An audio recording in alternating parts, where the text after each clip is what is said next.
बहुत पूजा कर ली, अब ऊपर जाकर करना। ये शब्द थे उस कातिल के जिसने अंधाधुंध गोलियों से गुलशन कुमार को मौत के घाट उतार दिया था।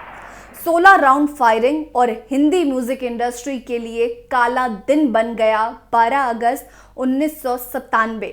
गुलशन कुमार की बेरहम हत्या ने पूरे देश को झकझोर कर रख दिया। आज 24 साल बाद भी कोई इस हत्या का जिक्र करता है तो लोगों की रूह कांप जाती है। दरियागंज में एक छोटी सी जूस की दुकान चलाने वाले गुलशन ने म्यूजिक इंडस्ट्री की सूरत ही बदल दी थी। ये सब हुआ एक 7 रुपए की कैसेट की बदौलत और गुलशन बन गए cassette king. T series company के मालिक गुलशन कुमार की कहानी किसी फिल्मी कहानी से कम नहीं है और उनकी मौत एक बड़ी मिस्ट्री है जो बेशक सुलझ गई लेकिन इंसाफ आज तक नहीं मिल पाया। आज आपको बताएंगे कौन था गुलशन कुमार का हत्यारा, आखिर क्यों की गई थी गुलशन कुमार की हत्या, कैसे रची गई गुलशन कुमार की हत्या की साजिश, क्यों आज तक गुलशन कुमार के कातिल को नहीं मिली सजा। बात 12 अगस्त 1997 की है जब 42 साल की गुलशन कुमार हमेशा की तरह सुबह के करीब 8:30 बजे हाथ में पूजा की सामग्री लिए माला जपते हुए अंधेरी के जितेश्वर मंदिर की ओर जा रहे थे। तकरीबन 10:30 बजे जब मंदिर की सीढ़ियों से गुलशन कुमार उतरते हैं और अपनी गाड़ी की ओर बढ़ते हैं, तभी उसी समय गुलशन कुमार की पीठ पर कोई बंदूक रखता है और कहता है, बहुत कर ली पूजा पाठ, अब ऊपर जाकर करना। और इतना कहते ही 16 राउंड गोलियों की बौछार कर गुलशन कुमार के शरीर को छलनी कर देता है। बचने के लिए वो आसपास के घरों के दरवाजे पीटते रहे लेकिन किसी ने दरवाजा नहीं खोला। उस वक्त गुलशन कुमार के साथ सिर्फ उनका ड्राइवर था। ड्राइवर अपने मालिक को बचाने के लिए हत्यारों से उलझ गया लेकिन हत्यारे नहीं रुके। उन्होंने ड्राइवर के पैर पर भी गोली चलाई जिससे वो भी जख्मी हो गया। गुलशन कुमार उस दिन बिना सिक्योरिटी गार्ड के थे और वो मंदिर गए थे क्योंकि उनका गैंगमैन उस दिन बीमार था। हत्यारों का पता लगाने के लिए मुंबई पुलिस जांच में जुट गई। तब तक सभी के दिमाग में एक ही सवाल घर कर रहा था कि आखिर गुलशन कुमार से भला किसकी दुश्मनी हो सकती है।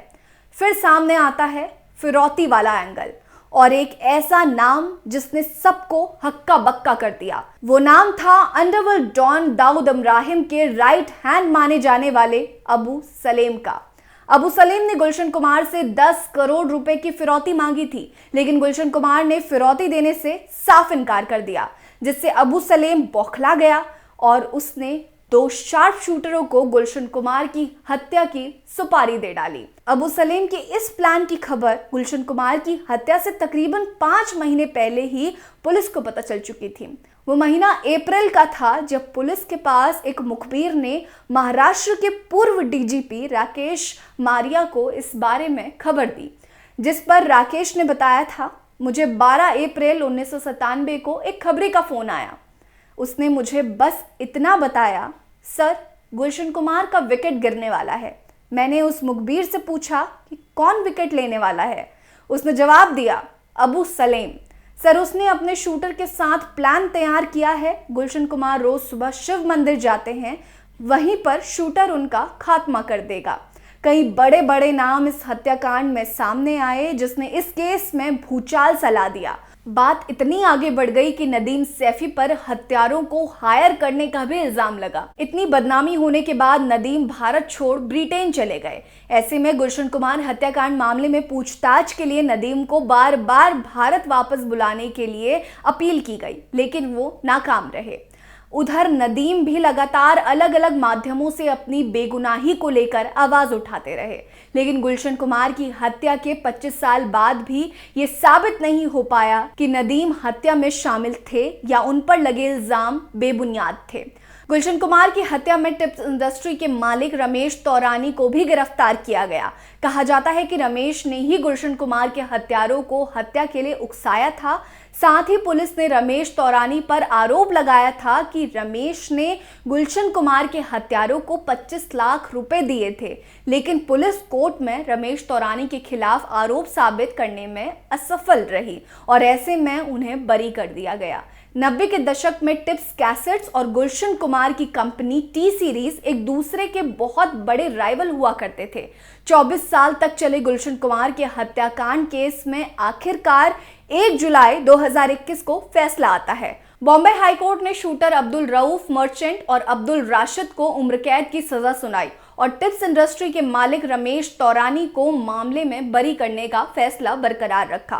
फैसला सुनाते हुए अदालत ने कहा कि नदीम सैफी और अबू सलेम के कहने पर हत्या को अंजाम दिया गया था, लेकिन तकनीकी कारणों के चलते अबू सलेम पर केस चल नहीं पाया और नदीम सैफी आज तक भारत नहीं लौटा।